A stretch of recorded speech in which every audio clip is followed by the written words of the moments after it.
este espacio, este pequeño espacio, Punto de Inflexión, columna que se desprende de la iniciativa de Bocanova, Voces en Expresión, con la finalidad de que podamos escuchar un poco de una voz, de una expertise como usted, formado en nuestra máxima casa de estudios, el haber sido también exdirector adjunto y coordinador de investigación en la CEPAL México, y haberse formado en la universidad, haber hecho su doctorado en la Universidad de Cambridge.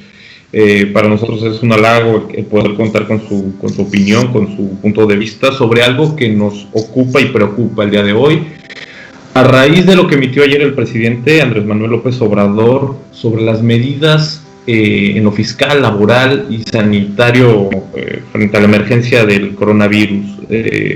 Quisiera partir sobre esto, sintetizando sus propuestas. Hay una inversión pública, generación de empleos y continuar la austeridad republicana.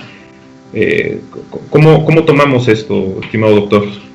Si quieres, primero, Sebastián, felicidades de la iniciativa, como me la has contado, pinta muy bien. Creo que es un espacio que va a estar muy bien ocupado por ustedes, y en particular por ti. Es un gusto tener jóvenes brillantes que siguen preparándose, no solo académicamente, sino si quieren además incidir en la política, pues, nacional y latinoamericana. O sea, de entrada, felicito a tus colegas y a ti por esta iniciativa.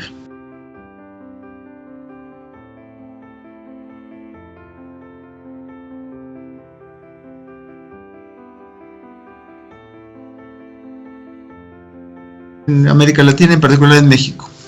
México está viviendo este doble choque que le pega a México, que le pega al mundo, que es la pandemia en términos de salud, que, bueno, es la pandemia, pega a la salud de las personas, a la salud física, a las familias, incluso a la salud física en el amplio sentido de la palabra, psicológica inclusive, ¿no?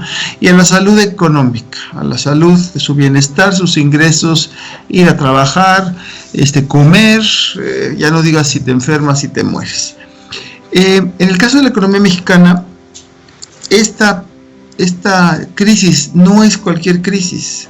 Esta crisis combina elementos, ya sabes, la típica que hablan, que elementos de oferta y de demanda, pero vámonos a la historia de la economía mexicana.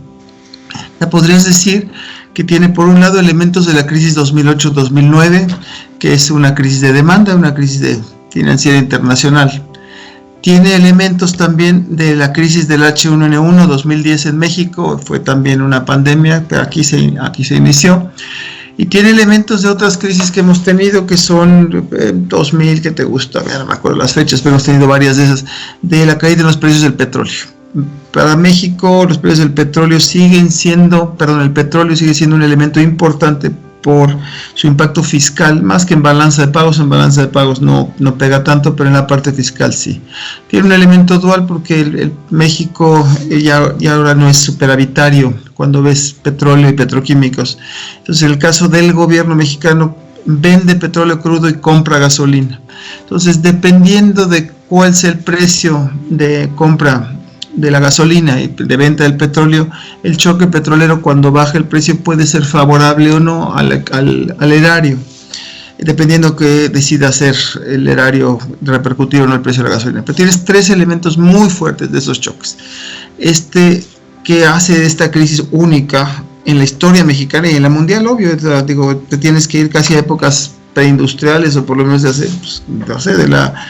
la guerra, de la Gran Depresión, en fin, para compararlo por el estilo.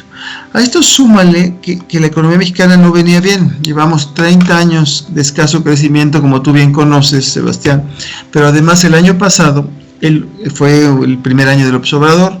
Todo primer año de gobierno en este país es un año difícil, es un año en el que cambias de proyectos, cambias de personas, inclusive con el agravante o con el agravante en términos de incertidumbre de que iba a ser un gobierno llamado de izquierda. Pero dicho todo eso, cuando ya ves todo el año, tanto en parte por lo que te estaba yo contando como por decisiones, por decirlo menos desafortunadas o por lo menos controvertidas en términos de inversión internacional, el aeropuerto de la Ciudad de México, cosas así, se rompió mucho la química entre el sector privado y el sector público. El índice de aprobación que tenía López Obrador con el sector privado, me refiero al empresarial, se rompe en noviembre. Con el consumidor y con el ciudadano normal sigue muy alto. Últimamente ya es minoritario, ya es solo 47% que lo está aprobando. Pero entonces, el año pasado la economía mexicana solo tuvo un motor de crecimiento. Para la economía mexicana, el agravante de esta crisis, la del 2008-2009, pegó en la economía de Estados Unidos, ahora pegó en China también, los dos motores de la economía mundial apagados, ¿no? Y suma Europa y suma todo.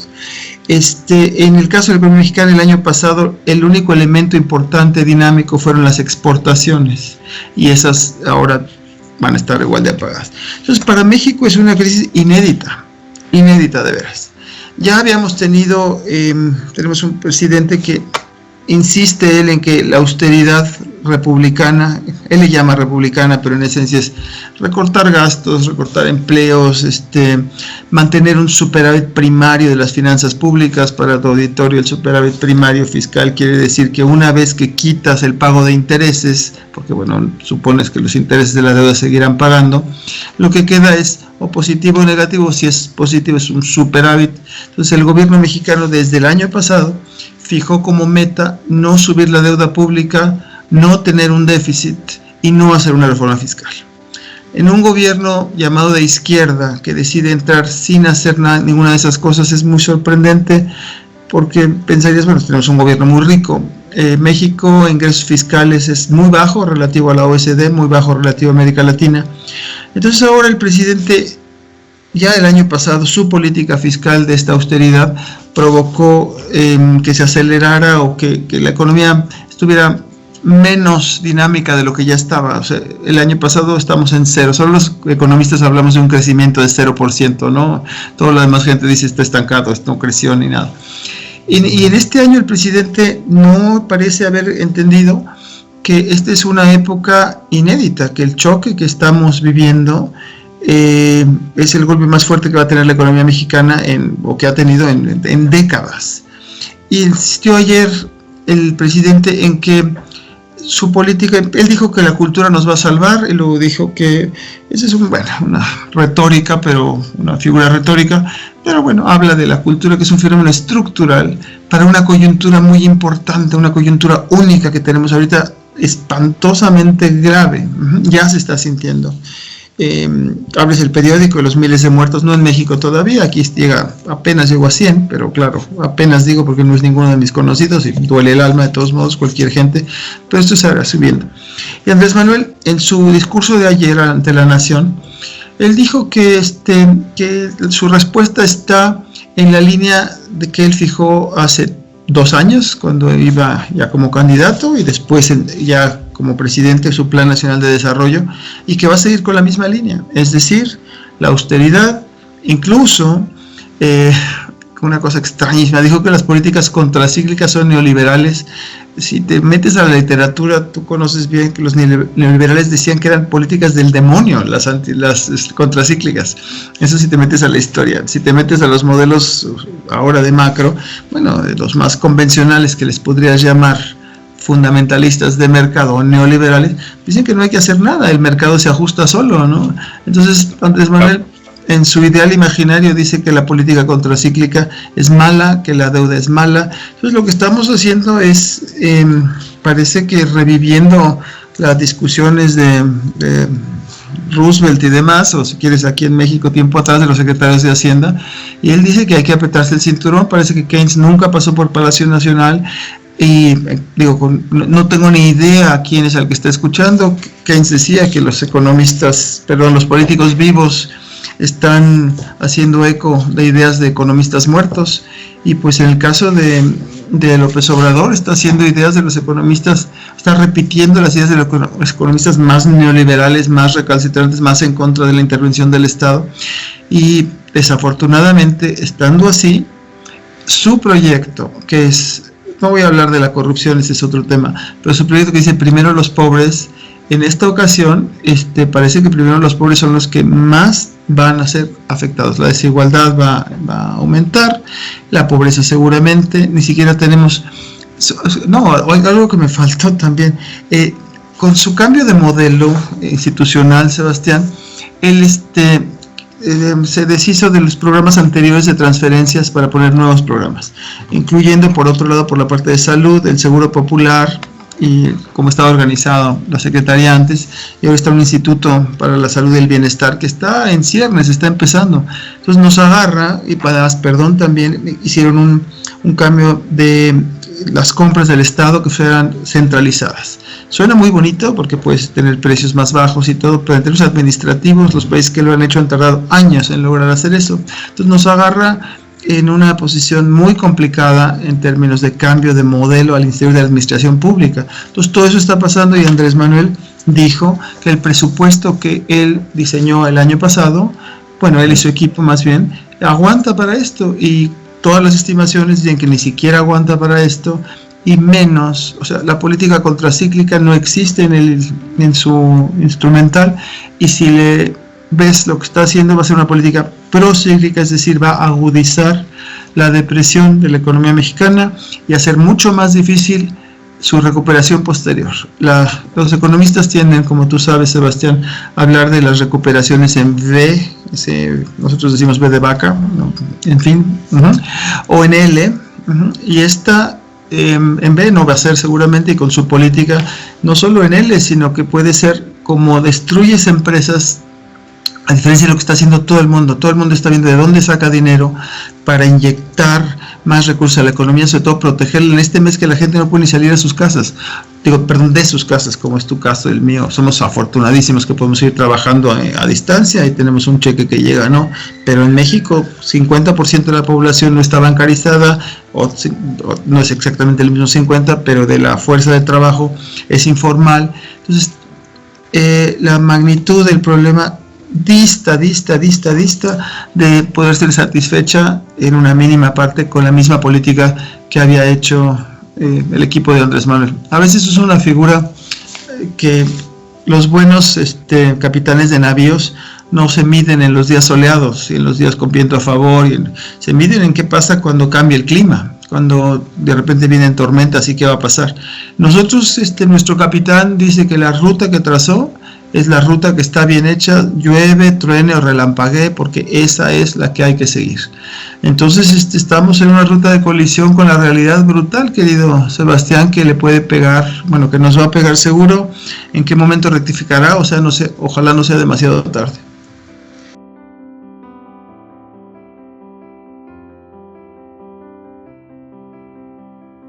Siempre es necesario recordar cómo fue el devenir de nuestra economía en el pasado reciente, para entender también hacia dónde va el momento económico, político, social actual, ¿no? Las medidas propuestas, oportunas, necesarias, suficientes, insuficientes, las vemos, puntualizadas en, como bien señalizó, continuar el modelo de la austeridad republicana, enfatizando que esto es disminuyendo los salarios de los altos directivos del gobierno. Ya lo habían hecho, Sebastián. Ahorita es otra vez otro 8%, y una cosa que dice que es quitar el aguinaldo, que es ilegal. Exactamente. Aquí el eje es esto, ¿no? Los recursos fiscales es el entredicho. ¿Cómo le vamos a hacer para afrontar una crisis de magnitudes sin precedentes? Por el lado de la oferta, por el lado de la demanda, y además la necesidad, como bien comentó usted, de generar un paraguas para los sectores más vulnerables. Esa es de las preguntas que los académicos, los economistas del desarrollo se preguntan. ¿Cómo le podemos hacer para evitar que esto se disperse en los sectores más vulnerables? Mira, para empezar, lo que tenemos que hacer es reconocer que esto está muy complicado, ¿no? O sea, para poder cambiar, para empezar tienes que querer cambiar, ya que lo logres hacer es una historia. Pero si retomamos, y yo le sugeriría, o te sugiero, querido Sebastián, que a ver si puedes acompañar esto. Hay un cuadro que te voy a mandar que lo sacó el gobierno hace 3 días, una cosa que se llaman precriterios de política económica, de lo cual se fija para tu auditorio. Es el documento más importante, que es el presupuesto de la nación. Entonces se hace una propuesta a la Secretaría de Hacienda, a las cámaras. Entonces, en ese documento que se publicitó hace 3 o 4 días, la Secretaría de Hacienda nos muestra que uno cambió ligeramente su meta de superávit primario de 0.7 a un déficit de 0.4. Dice uno, bueno, pues no es mucho, sinceramente, para lo que están haciendo otros países de 4 puntos del PIB, 10 puntos del PIB, 7 puntos, ya no digas Dinamarca, 15 puntos, pero bueno. Y si vemos además, diciendo, bueno, una cosa es el superávit, pero uno diría, bueno, capaz que es con mucho mayor gasto y muchos mayores ingresos, porque al final superávit o déficit es la diferencia entre gastos e ingresos. Cuando vemos las cifras, vemos que los ingresos están proyectados a caer un poco, por una parte por el precio del petróleo, los ingresos petroleros pronostica Hacienda que van a caer un poco, y los otros, los no petroleros, entre estancados o un poco hacia abajo. Pero la parte que está pronosticada es endógena, o sea, no es que dijera uno, bueno, mira, fíjate, van a caer los ingresos porque el gobierno está pensando en apoyos, en subsidios, etcétera, ¿no? A las empresas o a las personas. No está por ahí. Entonces es una caída endógena, que eso no es contracíclico ni para nada, ¿no? Es el reflejo de que cae la actividad económica, se pagan menos impuestos, entran menos ingresos. Y la parte del gasto es todavía más preocupante, porque si ves las cifras de gasto neto, como te las compartiré, si no es que ya las conoces, Sebastián, dice, es una pena, trae las cifras aprobadas y las cifras proyectadas. Las aprobadas en términos del gasto neto total, estaba aprobado un crecimiento mayor al que ahora dicen que van a hacer. Es decir, están frenando, o sea, están pronosticando que van a gastar menos de lo que habían aprobado hacer cuando la crisis de la pandemia y la recesión internacional no estaba en la agenda de nadie. Entonces, ¿en qué cabeza cabe que van a hacer esto, no? Pero es creer que la austeridad, lo que decían los neoliberales de a ultranza, que la austeridad o las finanzas públicas sanas y la baja inflación, sanas en el sentido que estamos hablando, ¿no? De cero déficit, son condición necesaria y suficiente para que la economía crezca. Entonces, eso es un desastre. Hay un twist que le metieron, y perdón el anglicismo, hace unos 2 días o 3, hablan que van a sacar dinero de fideicomisos. Los fideicomisos son dinero que tiene el gobierno en ciertos cajones administrativos y los usa, ya sea los intereses o el capital, para X o Z cosas. Andrés Manuel, nuestro presidente, dijo que se va a usar todo ese dinero que está ahí. Él dice que es neoliberal, en fin, pero da igual. Pero dijo que para 4 cosas, una de ellas es para los pobres, otras 2 inversión y otra más, pero la última es para pagar deuda externa. Entonces dice uno, es el único país en el mundo que va a usar dinero ahorita para pagar deuda. Entonces uno dice, si sumas todo lo que estamos hablando tú y yo, es muy raro que tengas un gobierno que dijo primero los pobres y a la hora de la práctica es primero los acreedores. Todos los países están haciendo cola en el fondo, cola en donde pueden para sacar dinero, y nosotros con esta idea terca, tosuda e ignorante de que la austeridad es la manera a seguir, estamos condenando más a los pobres. Tú a sufrir más tiempo, a que desaparezcan empresas, porque si pasan, ahorita retomo las empresas. Cuando tú mencionaste crisis de oferta, crisis de demanda, se mezcla todo, porque es de demanda, de oferta y finanzas. Hay 3 momentos que yo digo que hay que tomar en cuenta, o los economistas que como tú se han dedicado a estudiar esto.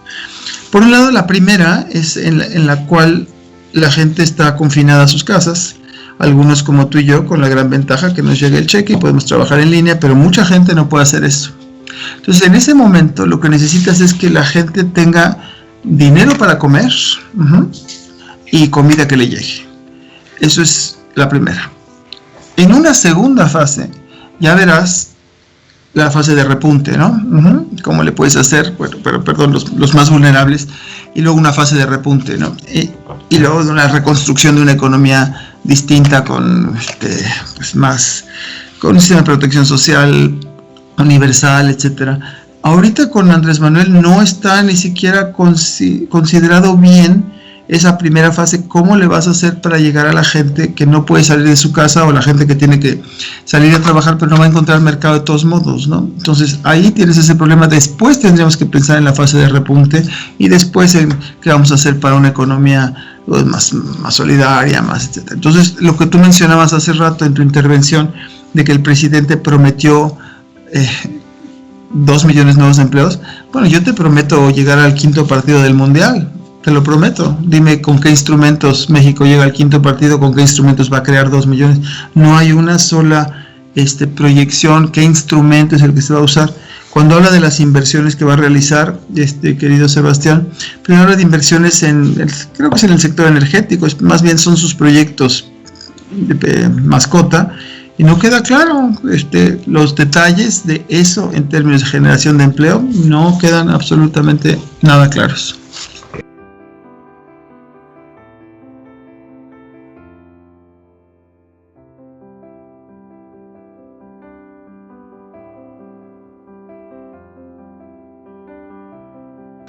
Me pregunto, o extiendo la pregunta, ¿qué tan técnico es el problema? ¿O será que es un problema político?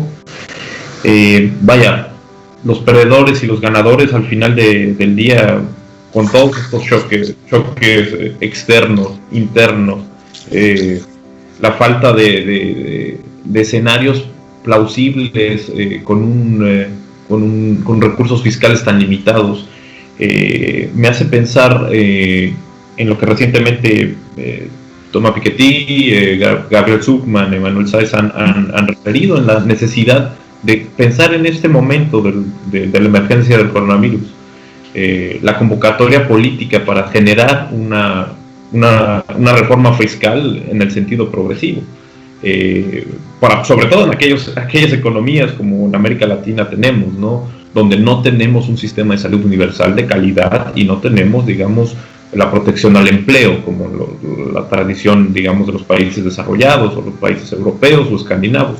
¿Es un momento oportuno insistir en este aspecto, doctor Moreno Abril? La reforma fiscal está fuera de la ventana, o sea, no está ni en el escenario ahorita. Tú tienes razón, si es problema técnico o político. Yo creo que tenemos la mezcla doble. Por un lado, si hablo nada más de Andrés Manuel, hay un problema de visión del mundo, pero vamos a dejarla un poco de lado. Si tocamos a la parte fiscal, tenemos ahorita necesidad de recursos para el sector salud de entrada. No alcanzan los que hay, eso ni de casualidad. Segundo punto, ¿cómo le vamos a hacer para proteger a los que tú mencionabas y yo comenté, la gente que no puede ir a trabajar, aunque la empresa esté abierta o no abierta, pero después vamos a ver qué pasa con la empresa. Y en tercero, ¿cómo ayudar al repunte de la economía? Los recursos fiscales que hay no dan ni de casualidad. Y ahora tenemos aparte que el tema político, déjate de la reforma fiscal. Algunos colegas y tu servidor firmamos una carta hace unos 5 días, incluyendo el ingeniero Cárdenas, pidiendo algo muy simple, que el presidente, como líder de la nación, encabece un acuerdo nacional para fijar una política y acciones para salir de esta pandemia. Contestó el presidente que ya hay acuerdo, que según él tiene todo el acuerdo nacional detrás de él y que con la pena va a seguir por donde va. Entonces, si ves las manifestaciones, lo que ha publicado el Consejo Coordinador Empresarial, el Instituto Mexicano de Estudios de Finanzas, el Centro de Espinosa Iglesias, el Grupo Nuevo Curso de Desarrollo, quien quieras, dice que se necesita una política distinta. Ya nada más vamos ahorita a expandir el gasto, o sea, se necesita una política de déficit y ya después hablaremos. Algunos ponen sutilezas, como Santiago Levy en particular, que se debería lanzar un plan en el cual haya una promesa de financiamiento a través de una reforma fiscal futura, etcétera. Pero ahorita poner en la mesa de discusión la reforma fiscal no viene ni al caso, ni quien esté hablando de eso. Ahorita todo el mundo dice, bueno, mira, generemos el espacio fiscal, hay espacio fiscal para sumar unos 3-4 puntos a la deuda. Porque ahí viene una paradoja preciosa, Sebastián. Él con la política inercial, y me remito al mismo documento que te estoy recomendando subir, por lo menos esa lámina, resulta que como cae el PIB en las proyecciones de Hacienda 3%, se depreció el peso, ahora resulta que la razón de deuda a PIB, el acervo de deuda, el stock de deuda a PIB, sube en 7 puntos para fin de año. O sea, Andrés Manuel, que se comprometió a que no suba la deuda, pues por la pura política, por la pura crisis internacional y la manera en la que lo vamos a enfrentar, vamos a tener 7 puntos de alza en el cociente deuda PIB, que es el que tanto le preocupa. Y yo lo que digo, o varios colegas digo, bueno, mira, si ya con este escenario inercial va a subir 7 puntos, pues ¿por qué a lo mejor le subimos 3 puntos más y hacemos política expansiva seria? Y quizá logramos que el PIB caiga menos, y entonces incluso el cociente de deuda PIB no suba tanto. Entonces tenemos un problema de visión técnica en la presidencia de la República, empecinado en esta política hiperortodoxa. Si bajas a Hacienda el año pasado hizo un planteamiento de se llama Criterios Generales de Política Económica, y hay un capítulo dedicado a la política contracíclica. Ellos sí creen en ella. Además parece que ya que es cuestión de fe, ¿no? ¿Quién cree en la política contracíclica y quién no cree? Como si fuera religión. Entonces el problema es más político, de convencer al presidente de que esta ruta no es la ruta que le va a permitir cumplir con su promesa de que primero los pobres. Entonces es un problema político, de que el presidente lo tienes que convencer de que su visión técnica es errada. Luego tienes que convencerlo que haga un acuerdo nacional, porque la verdad yo creo que el sector privado, ya de por sí, con algunas decisiones que estaba tomando, no va a invertir. O sea, el clima de inversión está bastante deteriorado, y en términos de esta muy limitada o prácticamente nula política de acción contracíclica, pues se necesita un acuerdo nacional, querido Sebastián. El presidente dice que ya lo tiene, los otros dicen que no hay acuerdo nacional en esa visión. Entonces estamos metidos en una situación muy complicada que ojalá cambie antes de que sea demasiado tarde.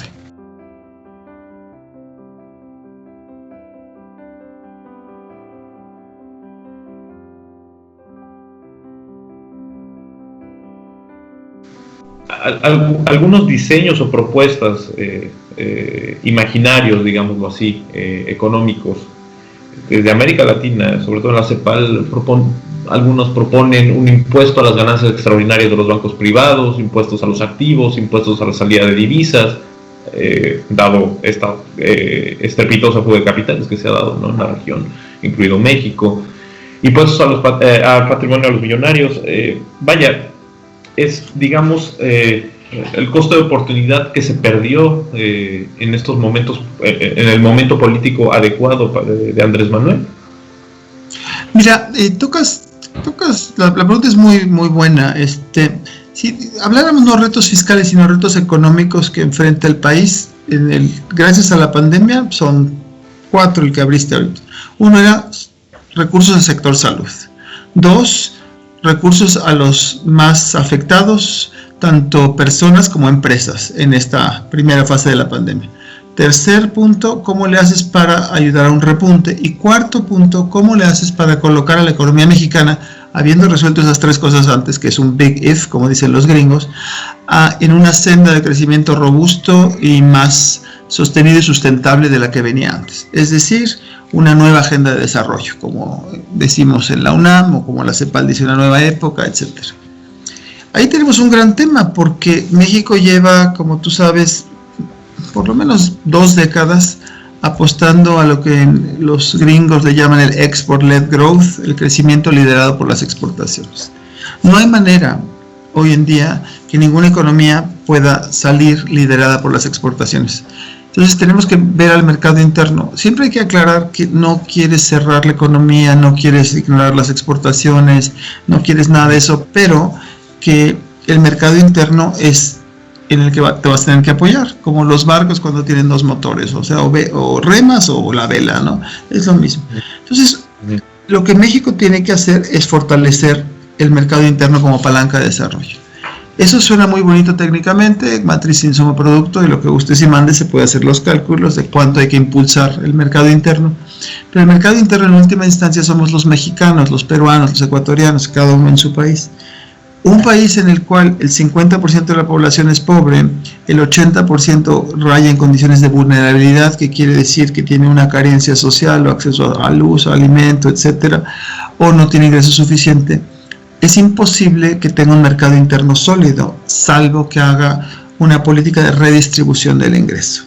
El instrumento más importante para la redistribución del ingreso es la política fiscal. Entonces, en ese sentido, es muy sorprendente que Andrés Manuel, con todo el capital político que llegó, no lo haya utilizado en hacer una reforma fiscal una reforma hacia un sistema de seguridad social universal, pero no lo hizo. Andrés Manuel ha dicho específicamente que las palabras reforma fiscal no le gustan, que él cree que se puede hacer más con menos, y eso está basado en religión, no está basado en ninguna evidencia. Entonces, en ese sentido, cuando tú planteas los instrumentos, algunas medidas para llevar a fortalecer el ingreso del erario mexicano, bueno, son muy loables. Lo que te diría yo que en el caso mexicano se quedan cortas en la medida en que cuando uno quiera lanzar aquí una reforma fiscal, Sebastián, va a tener que tocar no solo la parte del ingreso, va a tener que tocar la parte del gasto y la parte del financiamiento. Si tú me dijeras, yo suponiendo que yo fuera rico, no soy rico, pues, bueno, en este país con que ganes 40,000 pesos al mes, estás en el 1%, estás por encima, estás muy favorecido, ¿no? No sé si el 1 o el 10 da igual. Y me dices, bueno, es que vamos a echarle a la Bloomberg, ¿no? A pagar más impuestos, súbanme la tasa. Y yo diría, ¿para qué? ¿Para el Tren Maya? ¿Para la refinería o para el aeropuerto? Entonces, si no veo, en una emergencia como esta, dijeras, bueno, vamos a esto para dar recursos al sector salud, vamos a crear una nueva agenda de desarrollo, etcétera. Como no se ve eso, entonces yo veo muy complicado que esta reforma fiscal, ni siquiera está planteada en términos de gasto y menos de financiamiento, tenga la más mínima viabilidad ahorita. Digo, no la tuvo hace un año, quizás en una situación de todavía mayor crisis se llega a hacer de a fuerza, pero México, el gobierno mexicano se metió en una encrucijada muy extraña, querido Sebastián, porque por un lado al sector de altos recursos, o sea, al sector más privilegiado, lo tiene que convencer de una reforma fiscal igualitaria, progresiva. Es decir, que le toque menos parte del pastel. Pero por otro lado, lo tiene que recautivar otra vez a que invierta. Entonces está un poco complicado. Cuando había ese clima en julio, después con el aeropuerto se rompe y con otras razones se rompe, como ese es un tema de política o de economía política que raya en Harry Potter, porque no va a estar muy fácil con la manera de estar conduciendo las cosas a que logremos esto. La última, o la más reciente, lo de Constellation Brands, que es una fábrica de cerveza con corona y demás, es el otro coronavirus, la interrumpió hace poco con una consulta popular, en aras, aunque ya llevaba 60%, ¿no? Entonces tenemos un problema de savoir-faire de la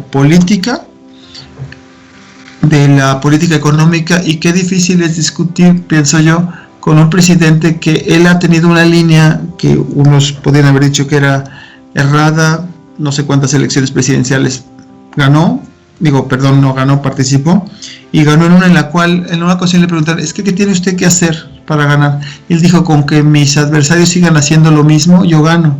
Y ganó. Lo malo es que Albert está haciendo lo mismo, una estrategia que es errada económicamente, y en política, en vez de estar sumando, yo creo que ahorita está restando en grupos de la sociedad que tienen un poder enorme, que los podrás criticar de neoliberales, de fifís, de lo que gustes, pero sigue siendo un sistema capitalista, y sin empresariado nacional no hay desarrollo, y sin reforma fiscal tampoco hay redistribución, ¿no? Entonces estamos en una coyuntura muy muy compleja, que yo creo que el presidente no se ha dado cuenta de la magnitud tan fuerte que es en términos de salud y de salud económica.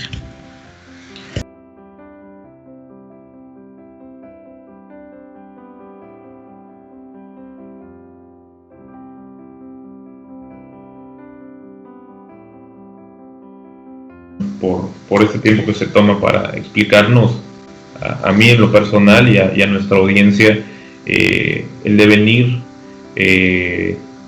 de las cosas que necesariamente se deben de retomar en cuanto a la técnica económica, y también a los momentos políticos adecuados para poder protegernos frente a esta emergencia, ¿no? Volvemos hacia un replanteamiento de políticas económicas y un cambio de paradigmas necesarios en todo sentido y en todo nivel, y siempre en la visión ofertada hacia el desarrollo colectivo e inclusivo, ¿no? Esperemos lo mejor para nuestro país, y que de algún sentido la propia academia pueda tener un poco más de espacio de incidencia en la toma de decisiones. Si puedo complementar tu comentario, Sebastián, Yo creo que el cambio de paradigma o de visión de la economía es hacia, bueno, ya desde antes el medio ambiente nos había llamado la atención de que así no se puede seguir siendo, o sea, tiene que ser sustentable, pero ahora la pandemia nos ha dicho que tiene que ser sostenible en términos de la igualdad, o sea, ya cuando resulta que aunque tengas el dinero que tengas, si no tienes un sector público bien en salud, las cámaras del sector privado no dan, ¿no? Entonces, en ese sentido, yo creo que la visión nueva que tú dices es totalmente necesaria e indispensable hacia la estructura, hacia el mediano y largo plazo.